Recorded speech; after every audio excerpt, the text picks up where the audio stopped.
Muito bem, nesse espaço do nosso Economia e Desenvolvimento, estamos encerrando o programa desta semana, né? Lembrando, nós já estamos em setembro, agora primavera está chegando aí dia 21 para 22 e tal, e já tivemos aí nos últimos dias tempos primaveris, né? Antecipando que será essa que é realmente a mais aguardada das estações do ano. Estou recebendo aqui com muita alegria a Simone van der Hallen. Obrigado, Simone, pela tua presença. A Simone, que é psicóloga, né? E eu sempre digo assim, nós temos que ter um espaço de psicologia no programa, porque a psicologia humana é fundamental, ela está presente na nossa vida desde antes de nascer e tal, e ela nos acompanha para a vida toda. Simone, nós tivemos aí a pandemia em 2020, né? De lá para cá muitas coisas aconteceram, inclusive o recrudescimento da importância da psicologia para os seres humanos. Como é que tu avalias essas mudanças e a tua área de atuação? Bom, primeiramente quero agradecer ao Silvio pelo convite, muito obrigado por estar aqui. Acho que é um momento ideal, além de ser início da primavera, no dia 27 agora de agosto, a gente comemorou o Dia do Psicólogo, o Dia da Psicologia, né, das psicologias, da psicóloga, mas a gente chama agora Dia Nacional das Psicologias, porque, como tu disseste, a psicologia está muito presente e vem se expandindo por muitas áreas. Hoje eu digo assim, que onde nós temos pessoas, nós temos a psicologia presente. Então, diferentes áreas, diferentes campos, né? E essa questão do recente momento de pandemia, de acontecimentos no mundo, tornou a psicologia mais popular nas suas diferentes áreas, e eu acho que a psicologia hoje ela tem tido muitas inserções, mas pensando um pouco no meu campo de atuação, né? O meu histórico eu venho da psicologia que a gente chama psicologia organizacional. Então, no início da minha carreira, trabalhei bastante tempo com recrutamento e seleção, que lá nos anos 90 foi um boom, assim, da psicologia junto às empresas. Posteriormente, eu fiz uma longa carreira acadêmica, 15 anos no mundo acadêmico, onde a gente acaba interagindo com muitas pesquisas, com o desenvolvimento da psicologia. E agora eu estou novamente me inserindo no campo mais organizacional, porém no outro olhar, assim, no olhar do sujeito, no olhar de pensar um movimento agora que tem sido impactado pós-pandemia, que são carreiras, que são empregos, que são postos de trabalho e principalmente a questão da saúde mental. A psicologia se tornou muito falada ultimamente por conta desse olhar de que todos nós fomos muito afetados e estamos sendo com os acontecimentos diversos do mundo na questão de saúde mental. Então, algo que se torna mais corrente no diálogo das pessoas, né? E sem aquele receio de pensar a saúde mental como um adoecimento, e sim pensar a qualidade de vida, o bem-estar. Normalmente assim, quando as pessoas, estou indo no psicólogo, estou indo aqui, ali e tal, tá louco então, né? Porque tempos atrás, a geração anterior, ela aliava a psicologia a uma medicina para curar uma doença que tu tivesse, né? Mas na verdade a questão psicológica, como eu falei no começo, ela acompanha o ser humano, ela é inata do ser humano. Na Bíblia tem uma frase, uma parábola que diz o seguinte: assim como penso, sucederá. A psicologia trabalha na mente das pessoas, né? Então, eu te pergunto o seguinte, claro, teve essa pandemia e tal aí, e quem mais procura hoje esta terapia, digamos, ocupacional da psicologia?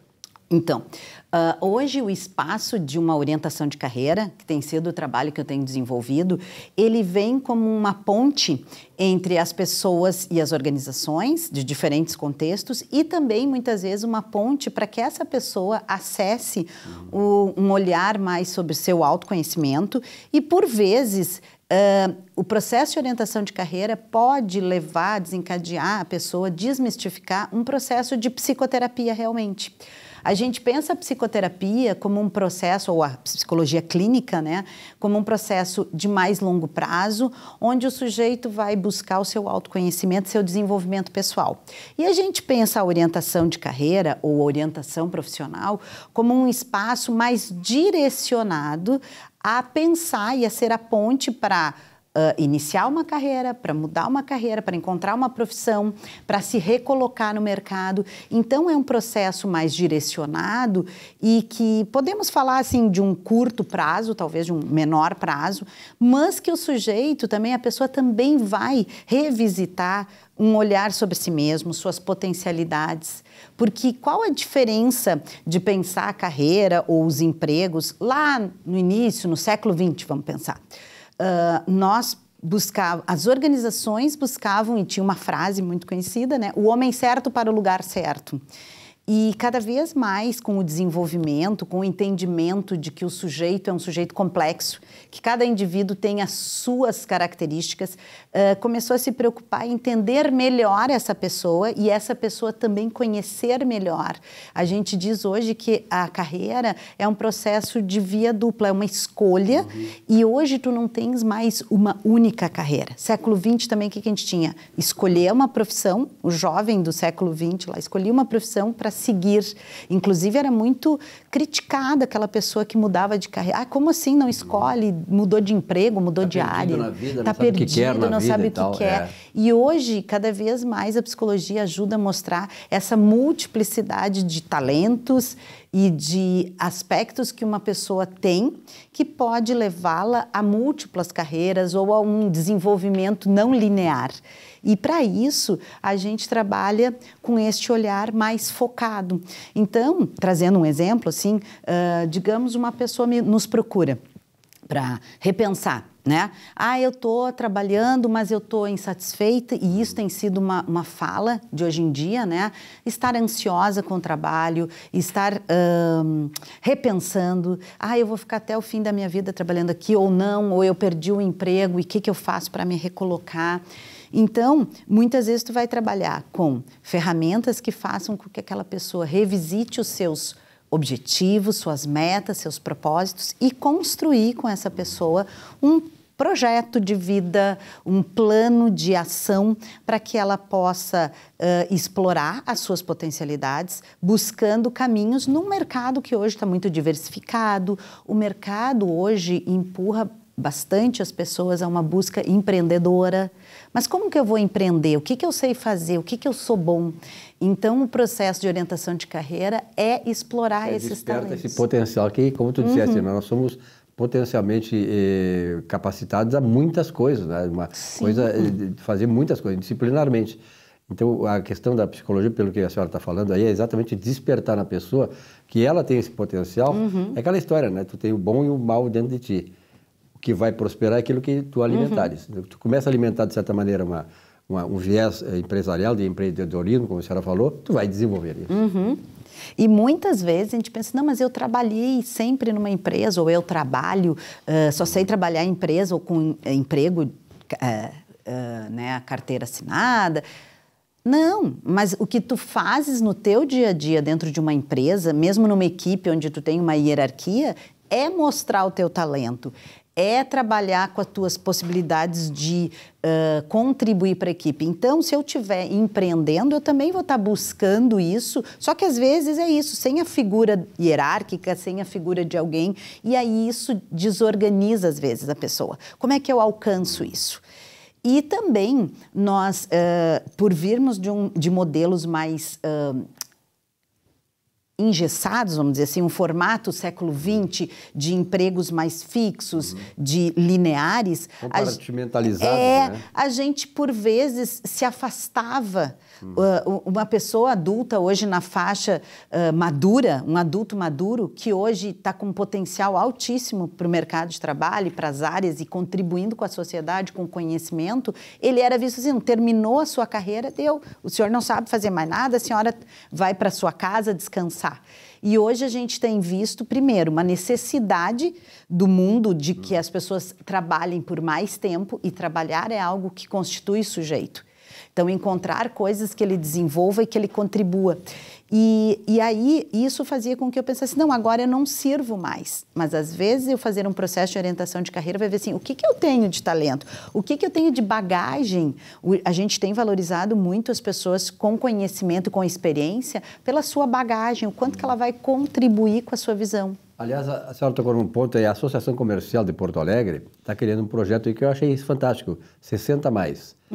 Qual é esse projeto? Ele visa exatamente fazer isso que a senhora está alertando aí, propondo, de certa maneira, que é aproveitar a experiência das pessoas com 60+, eu estou com 72 anos, estou dentro, para passar exatamente essa experiência. Por exemplo, assim, eu sempre cito o seguinte, quando eu comecei a trabalhar em 1971, eu jogava futebol, aí eu deixei para outros melhores do que eu jogar e redirecionei minha carreira, formei em jornalismo, economia, fiz mestrado em economia, fui professor e tal. E durante a minha trajetória profissional, eu digo para meus filhos, eu tive 3 carteiras profissionais. Tamanho era a diversidade que o jornalismo, a economia e tal, ela te dava, e tamanho eram as possibilidades que o mercado oferecia. Então, hoje, está muito difícil tu ter uma carteira de profissional, sequer uma folha preenchida. Isso mexe com a cabeça das pessoas, né? E demanda uma autonomia, demanda algumas características que a gente tem dito que é a característica do profissional hoje. Tu tem que ser determinado, proativo, ter autonomia, e por vezes as pessoas vêm de um modelo que elas tinham sempre o seu formato mais guiado. Então, como é que eu faço essa transição, né? Essa autonomia, como é que ele faz? Hoje a gente vê também várias pessoas em diversas idades acessando o ensino superior, né? Cursos ou cursos técnicos, tendo acesso, e por vezes assim, como eu faço essa transição? Trabalhei anos no escritório, mas agora me formei lá na psicologia, do tempo que eu trabalhei durante 15 anos com curso de psicologia também. Foi na La Salle? Na Universidade La Salle, sim. E eu conversava com muitos jovens e pessoas maduras que estavam nos cursos, né? Ou que vinham fazer psicologia como um sonho de curso, assim, era um sonho que eu tinha, mas agora como é que eu faço? Eu estou trabalhando há anos nisso, como é que eu vou transitar para essa outra área? E esse processo, eu tinha muito em mente, assim, lá dentro eu já desenvolvia com egressos, alunos que estavam lá, tentava orientá-los para essa busca de transição de carreira, e saindo de lá depois, agora eu tenho uma parceria, nós estamos, eu e uma colega, que também psicóloga e doutora, também como eu, a doutora Milena, que nós estamos no Instituto Unitatis, que é um instituto que pensa a multidisciplinariedade e a saúde e o bem-estar das pessoas. Uma busca de desenvolvimento em prol de um bem-estar do sujeito. Então, hoje a gente tem trabalhado muito em diferentes abordagens. A psicologia também já serviu lá no início da era industrial para ser aquela área que buscava as pessoas para acompanharem o ritmo e o olhar das organizações. Hoje a gente vê a psicologia, em algum ponto, buscando muito o olhar assim, como é que eu trago bem-estar, satisfação para os seres humanos, para uma sociedade onde que o desempenho e o desenvolvimento vai se dar como consequência. Se eu tiver pessoas com uma boa saúde mental, elas vão ser produtivas, vão contribuir, vão encontrar seus propósitos. E a senhora fala dessa questão do desempenho, né? Eu nunca esqueço uma entrevista que o Nelson Piquet, tempos atrás, ele concedeu, e perguntaram para ele quem é que ganhava uma corrida de Fórmula 1. Aí ele dizia assim, olha, quem ganha a corrida de Fórmula 1 não é o camarada que faz a volta mais rápida, é aquele que tem a média de volta mais alta. Qual é a lição disso aí? Você sempre tem que buscar o desempenho superior, sempre estar num bom desempenho para poder prosperar na vida, tá? Para poder atingir os seus objetivos. Quer dizer, então, é uma grande lição, né? E depois perguntava assim, qual é o cara que ganha, qual é a estratégia dele na corrida? São duas coisas que eu nunca esqueci. Ele disse, olha, o que ganha não é só aquele que mantém a média mais alta, mas aquele que sabe fazer a ultrapassagem nas curvas. É ali que se decide a corrida. Porque, normalmente, segundo ele explicou, na reta os carros são iguais para desenvolver a velocidade deles, mais ou menos se igualam. A diferença é nas curvas, quando você sabe ter habilidade, aí que entra a habilidade do piloto, de ele fazer aquela...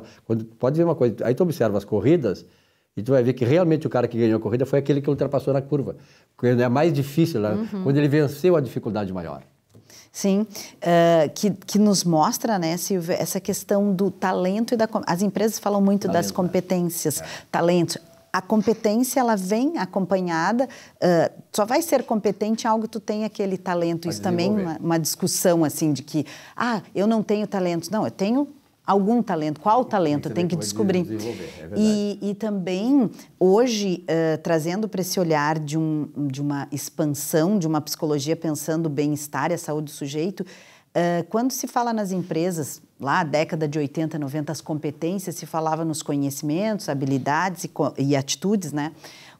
Hoje já se contempla também as questões para além disso. E sim, valores, espiritualidade, pensando o sujeito na sua complexidade. É verdade. Doutora, eu fiquei muito feliz em ter a senhora aqui com essa entrevista maravilhosa e que abordemos, né, que venhamos a abordar também outros assuntos relacionados. É um campo muito vasto, muito complexo, né? Mas tenho certeza que essa entrevista aí acabou sendo muito boa porque trouxe esse conteúdo e esse despertar das pessoas para exatamente essas questões que envolvem a psicologia humana. Para as pessoas serem um pouco mais felizes, né? Obrigado pela sua presença. Até uma próxima. Muito obrigada, Silvio, pelo convite, pela oportunidade e querendo conversar um pouco mais sobre isso, quem está nos assistindo, podemos seguir e também no Instituto Unitatis. Muito bem. Bom, nós ficamos por aqui no nosso Economia e Desenvolvimento desta semana. Muito obrigado pela audiência. Tenham todos uma bela semana. Semana que vem, um novo encontro. Até lá.